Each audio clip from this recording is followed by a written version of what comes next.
इस सदी की सबसे ग्रैंड वेडिंग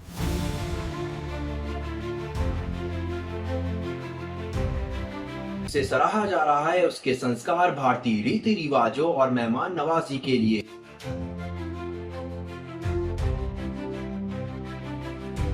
साथ ही हो रही है आलोचना विभिन्न कारणों के लिए।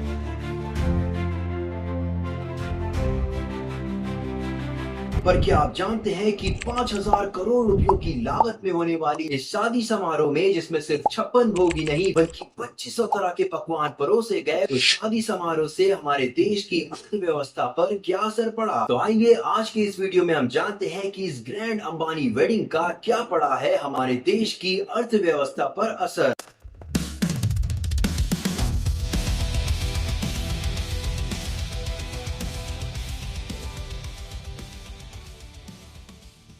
नमस्कार दोस्तों, और आप सबका एक बार फिर से स्वागत है द मिडिल क्लास ओपिनियन पर। दोस्तों, हाल ही में एशिया के सबसे अमीर आदमी और दुनिया के 9वें सबसे अमीर आदमी मुकेश अंबानी के बेटे अनंत अंबानी और राधिका मर्चेंट की शादी कंक्लूड हुई। दुनिया भर के बड़े बड़े नेता, अभिनेता, स्पोर्ट्स पर्सन और कारोबारियों के साथ साथ पूरे भारतवर्ष के बड़े बड़े सेलिब्रिटीज भी शादी समारोह में शिरकत करते नजर आए। किसी ने शादी को सर्कस कहकर क्रिटिसाइज किया, तो किसी ने भारतीय संस्कृति का प्रचार प्रसार मानकर इस शादी समारोह को खूब सराहा। लेकिन अगर इन मानसिकताओं को छोड़कर आंकड़ों की तरफ जाएं, तो वी विल फाइंड आउट कि 6 महीने लंबे चले इस शादी समारोह से हमारे देश की इकोनॉमी को काफी फायदा पहुंचा है। 5,000 करोड़ रुपए भले ही अंबानी की नेटवर्थ का 0.5% ही क्यों ना हो, लेकिन हमारे देश की इकोनॉमी के लिए ये एक अच्छा खासा बूस्ट साबित हुआ। तो आइए दोस्तों, सबसे पहले शुरुआत करते हैं हॉस्पिटैलिटी सेक्टर की, क्योंकि दुनिया भर में सबसे ज्यादा वाहवाही शादी समारोह में हुई मेहमान नवाजी की हो रही है, जिनमें शामिल थे hotels, restaurants, catering services, transportation, decorations etcetera etcetera.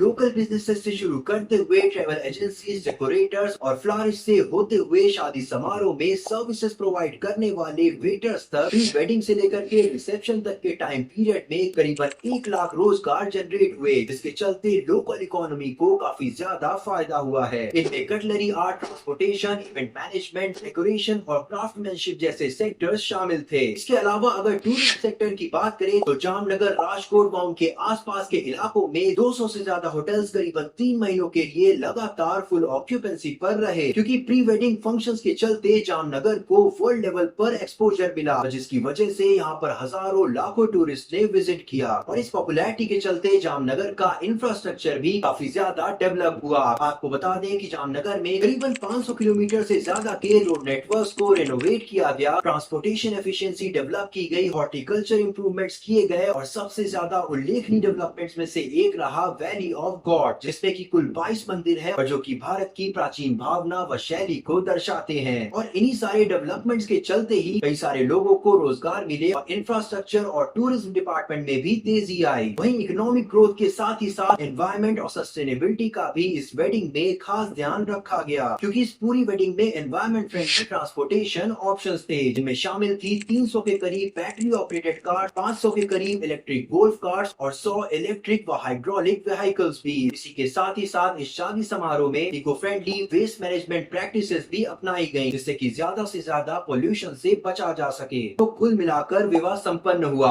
आयोजित सामूहिक विवाह, मुफ्त भंडारे और भारतीय संस्कृति को महत्व देती गतिविधियों के चलते जहां इस शादी को एक पॉजिटिव एंगल मिला, वहीं से एक पब्लिक इवेंट बनाकर ट्रैफिक रेस्ट्रिक्शंस जैसी तकलीफों के चलते इस शादी को आलोचनाओं का सामना भी करना पड़ा, क्योंकि इनके चलते आम जनता को काफी सारी दिक्कतें आई। खैर, पांचों उंगलियां बराबर नहीं हो सकती और at the end of the day सिर्फ अच्छी नीयत ही मायने रखती है। और अंततः वैवाहिक जोड़े को ढेर सारी बेस्ट विशेष, उनका वैवाहिक जीवन मंगलमय हो।